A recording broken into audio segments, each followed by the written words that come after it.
So the Hummer hasn't been started in forever. I think it spun a bearing. I'm going to try and put it in the tent. But it is on a solar charger, so it has got power.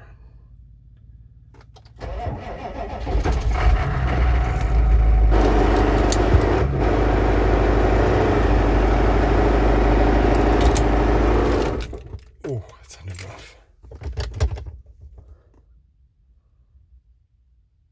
That was weird. Try again.